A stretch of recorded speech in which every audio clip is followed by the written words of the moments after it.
আমি তো কোনোদিন কি পাবো, কি মানে এই করবো সেইটার আশায় আমি কোনোদিন কিচ্ছু করিনি।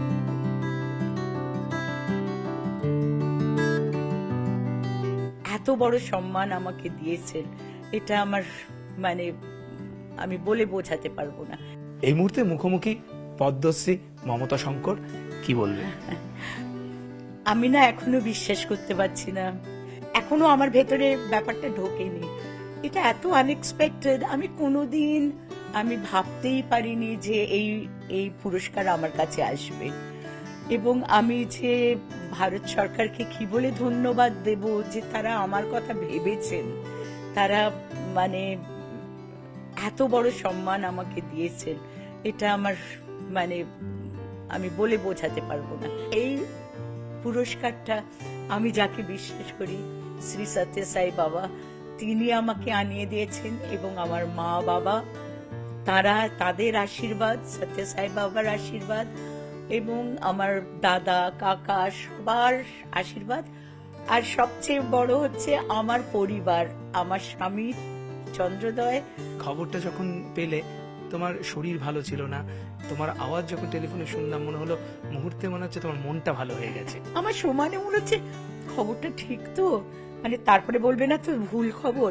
আমি কাগজে মানে চ্যানেল থেকেও যখন আমার কাছে ফোন এসে আমি বলছি সত্যি তো খবরটা।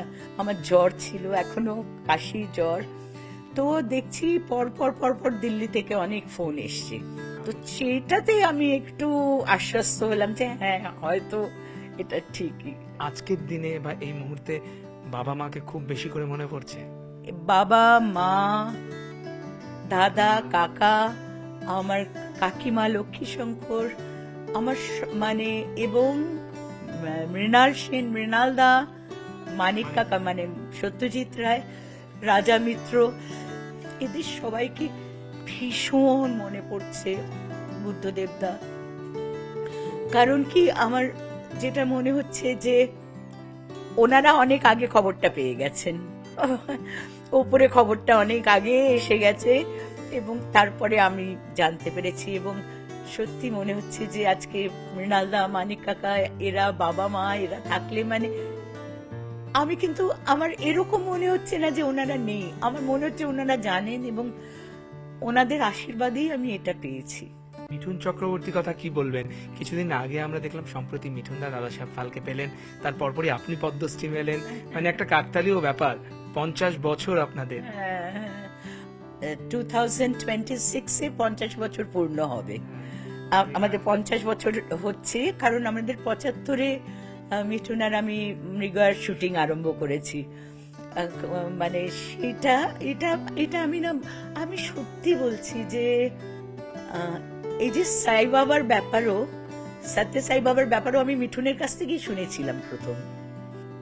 এই ব্যাপারটাও সত্যি মানে একেবারে কাকতালীয়। মানে মিঠুনও ঠিক এই ওর জন্মদিনের ওই সময়ই প্রায় ওর পুরস্কারটা পেল, আমি আমার জন্মদিনের কয়েকদিন পরে এই পুরস্কারটা পেলাম। আর এটা আমাদের 50 বছর হচ্ছে সিনেমায় মৃণালদা আমাদের হাত ধরে নিয়ে এসেছেন সিনেমা জগতে।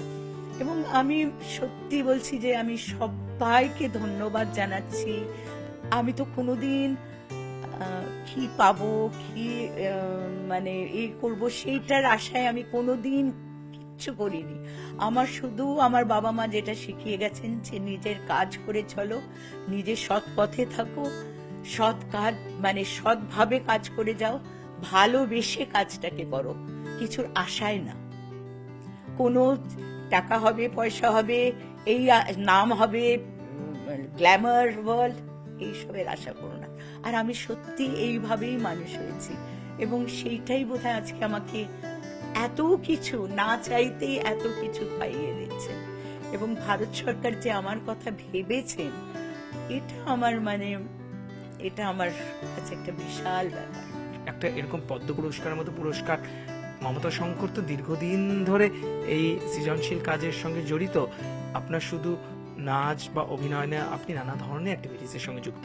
কোথাও কি মনে হলো যে একটু দেরি হয়ে গেল? যে সময় যেটা হওয়ার ঠিক সেই সময় হবে। যদি আমার পাওয়ার থাকে আমার থেকে কেউ নিতে পারবে না সেটা। আর যদি আমার পাওয়ার না থাকে, আমি 1000 মাথা খুললেও আমার কাছে সেটা আসবে না। সুতরাং আমি ভীষণ রিল্যাক্স থাকি, আসার হলে দেওয়ার হলে তিনিই দেবেন। আমি ঠিক আমার কাজটাকে আমি সৎভাবে করে যাই। আমি কোনো রকম চাহিদা না রেখে আমার নিজের কাজটাকে আমি ভালোবেসে সততার সঙ্গে, নিষ্ঠার সঙ্গে আমার কাজটাকে ভালোবেসে আমার যতটুকু দেওয়া সম্ভব সেইটুকু দিয়ে আমি কাজটাকে করে যাই, বাকি তার ওপর তার পায়ে ছেড়ে দিই।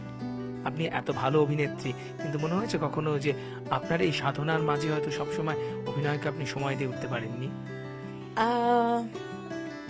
সেটা অনেক সময় হয়েছে, হয়তো হ্যাঁ, অনেক অফার হয়তো ফিরিয়ে দিচ্ছি, কারণ আমি তখন কলকাতায় নেই বা কিছু। মানে যেটা মানিক কাকা আমায় সবচেয়ে বড় পুরস্কার দিয়েছেন, যে ওনার শেষ ছবিটা আগন্তুক, তখন আমার বাইরে, আমি বিদেশে তখন, এবং মানিক কাকা ছবি আরম্ভ করছেন, তখন আমাকে মানে মানিক কাকা বললেন যে আমি তোকে আর উৎপলকে আর টিটো মানে দীপঙ্কর দেকে নিয়ে একটা ছবি ভেবেছি, এবং আমি চাই যে তুই ছবিটা কর। হ্যাঁ, না তখন অসুস্থ না, তখন একদম ভালো, তখন ভালো। পরের ছবি মানে লাস্ট ছবির সময় উনি বেশ সুস্থ। হ্যাঁ, তারপরে খারাপ হয়েছে শরীর, কিন্তু তারপরে উনি আমাকে বললেন যে, আমি বললাম যে আমি কি করে আসবো, আমার তো লাস্ট শো যখন, সেটা নভেম্বরের 26 তারিখে আমার লাস্ট, মানে 26 তারিখের আগে আমি পৌঁছতে পারবো না। তো মানিক কাকা বললেন যে দেখ, তুই যদি ছবিটা না করিস তাহলে আমি ছবিটা করব না। মানে এর থেকে বড় পাওয়ার কি হতে পারে? এ তো আমার লাইফ টাইম অ্যাচিভমেন্ট অ্যাওয়ার্ড পাওয়া হয়ে গেছে। আমি যে কত কিছু পেয়েছি না, আমি, এটা আমার কাছে আরেকটা উপরি পাওনা হয়ে গেছে। এই পদ্মশ্রী অ্যাওয়ার্ডটা আমার কাছে আরেকটা, বাবা আমাকে মানে আশীর্বাদ, সমৃদ্ধ করলেন একেবারে। আপনি উদয় শঙ্করের বংশের উত্তরসূরি, আপনি স্বনামধন্য নৃত্যশিল্পী, আপনি ডার্ক সাইডে এত ভালো অভিনেত্রী, কিন্তু always very down to earth. আপনাকে কখনো দেখিনি যে এই সেলিব্রিটি সুলভ আচরণ বা একটু হলেও আত্মগর্বে গর্বিত। এটা কি মানে পারিবারিক একটা লিগেসি? সেটা তো নিশ্চয়ই, আমার বাবা মা সবাই, আমার কাকা সবাই এরকমই ছিলেন, সবাই এরকম ডাউন টু আর্থ ছিলেন। এবং কিন্তু আমার যেটা মনে হয়, আমি কি নিয়ে অহংকার করব বলুন তো? যে মুহূর্তে ভাবি আমি করছি, সেই মুহূর্তে আমার জীবনে কোনো কিছু কাজ করে না, একেবারে কাজ করে না। আমি একেবারে কি বলবো, ডাহা ফিল করি কোনো জিনিস যখন আমার মধ্যে ওই অহমিকাটা এসে যায়, আমি করছি। যে মুহূর্তে আমি ছেড়ে দিই তার পায়ে, যে মুহূর্তে আমি বলি বাবা তুমি ভার নাও, আমি জানি না, আমি পারবো না, আমি কিচ্ছু না, তুমি করো, তুমি করিয়ে নাও, তিনি সব করিয়ে নেন, আমার কিচ্ছু করতে হয়। এই প্রসঙ্গে মনে পড়লো যে ঋতুপর্ণ ঘোষ আবহমান ছবির সময় বলেছিলেন যে মমতা শঙ্কর বড় নৃত্যশিল্পী না বড় অভিনেত্রী, এটা বিচার করা খুব কঠিন। প্রত্যেক দিন আমি এক একটা শর্ট দিতে যাই, নতুন ছবির কোনো প্রত্যেক দিনের শর্টটা যখন দিতে যাই, আমার মনে হয় আমি মৃগয়ার প্রথম শর্ট দিচ্ছি। ওই টেনশন আমার চলে, ওই হাত পা ঠান্ডা হয়ে যায়। আর ঋতু আমাকে বলতো, ঋতুপর্ণ সবসময় আমায় বলতো, মমদি হচ্ছেন আমার চির নবাগতা নায়িকা। সময় একটা টেক দিয়ে সন্তুষ্ট হতেন না, রিটেক হলে ভালো হতো, কিন্তু মানিকদা বলে বলতেন না ওটাই থাকবে। আমি কোনো দিন একটা শটে মানে না, কিন্তু রস্টকের কথা, তখনকার দিনে তো ফিল্মের কথা, রস্টকের কথাটা তো ভাবতে হতো, কারণ এত দামি, মানে এক একটা রিল ফিল্মের এত দাম যে আমি অতগুলো মানে টেক নেওয়া, এত সেটা তো হতো না। এখন যেটা হচ্ছে, এখন রস্টকের কথা ভাবতে হয় না, ডিজিটাল, যত ইচ্ছে শর্টেজ। কিন্তু এখন সময়, 8 দিনে একটা সিনেমা শেষ করতে হবে, 12 দিনে একটা সিনেমা শেষ করতে হবে। তো সুতরাং আমাদের সেই চাপটা থেকেই যায়। আপনি কোনো সময় কোনো একটা মন্তব্য করেছেন, কারণ আপনি মনে করেন সবসময় সবকিছু সংযত হওয়া উচিত, সে সিনেমার এক্সপোজার হোক বা পাবলিক প্লেসে যে কোনো ধরনের অ্যাক্টিভিটিস হোক। আপনি যখন শাড়ি পরার ধরন নিয়ে বলেছেন, বা আপনি মেট্রো রেলে এই জেনারেশনের বিভিন্ন ধরনের অ্যাক্টিভিটিস নিয়ে বলেছেন, অনেকে সরবজ অনেক মন্তব্য করেছে, কোথাও কি মন খারাপ হয় না? আপনি মনে করেন যে না, আমার স্ট্যান্ড পয়েন্ট ওটা, আমি আমার মতামত ওটাই। একেবারে, কারণ আমি অনেকে মন্তব্য করেছেন, কিন্তু বেশিরভাগ মন্তব্যই আমার সঙ্গে সহমত হয়েছেন। এবং আমি বিদেশে গিয়েও সেই এটা শুনেছি যে আমরা এখান থেকেও পড়ি, আপনি কি বলেন সেগুলো শুনি এবং আমাদের এত ভালো লাগে। তো এটা তো আমার পাওয়া, কিন্তু আমি এর জন্য কিছু মানুষ আমার সহমত, কিছু মানুষ আমার ভীষণ এগেনস্টে কথা বলেছেন, এবং আমার কোনো কিছু আসা যায় না। আমাকে নিয়ে ট্রোল করলে বা কিছু বলে আমার এতটুকু, আমি যেটা ঠিক মনে করি, আমার যেটা ঠিক, আমি তো কাউকে বলছি না এটা করো, তুমি এটা করো, আমি বলছি না, আমার এটা ঠিক মনে হয়। প্রত্যেকের যেরকম ব্যক্তি স্বাধীনতা আছে, আমার নেই? আমি বলতে পারবো না কেন? আমারও আছে ব্যক্তি স্বাধীনতা।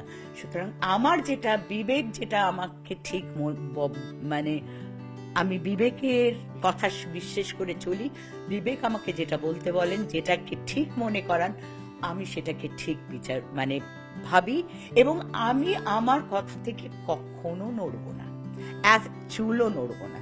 কোথাও কি সত্যি কষ্ট দেয় যখন আপনি শুনতেও পান যে আজকের দিনে যে ধর্ষকের ক্যাপিটাল পানিশমেন্ট হয় না? আমি আমি আমি এখন বিচার ব্যবস্থার কিছু বুঝি না। আমাদের এবার সোচ্চার হওয়া উচিত যে আমরা সাহস করে বলবো, এই কথাগুলো বলবো, যে বিচার যেন ঠিকভাবে হয়, ঠিক বিচার হয়, স্বার্থের বিচার যেন না হয়। যে অন্যায় করেছেন তিনি যেন বিচার, তারা যেন কঠোর থেকে কঠোরতম, এবং সেইখানে যদি মেরে তাকে টাঙিয়ে রাখতে হয় যে আরো 10 জন দেখুক যে এই শাস্তি হবে তার, যদি যদি সে অন্যায় করে। এই ছাড়া হবে না। যেরকম সৌদি আরবিয়াতে এতে হাত কেটে দিতে হতো, সেখানে এখন একটা কোনো রকম অন্যায় হয় না। এ ভাবা যায়? আমার ভয়টা কি, রেপ করে আমি যদি ভাবি যে আমার একবার কোর্টে কেসটা উঠলে এবার বছর পর বছর চলবে, আমি ঘুরে বেড়াচ্ছি, এবং আমার কিছুদিন আমাকে জেলে রেখে তারপর আমায় ছেড়ে দেওয়া হবে যদি না প্রুফ করা যায়। এটা কি ভীষণ ভয়ের জায়গায় আমরা যাচ্ছি। একদম আমরা একটু ভালোর জায়গায় আসি, একটু আলোতে আসি। অনেক ধন্যবাদ মামদি, আপনি ভালো থাকবেন, ভালো রাখবেন সকলকে, যেটা বললেন একদম। মমতা শঙ্কর যিনি বলছিলেন যে শুধু ভালো থাকাটাই ইম্পর্টেন্ট না, সকলকে ভালো রাখাটাও কিন্তু অত্যন্ত গুরুত্বপূর্ণ। ক্যামেরায় অর্চন গোস্বামীর সঙ্গে মানুষ বসাক, নিউজ 18 বাংলা।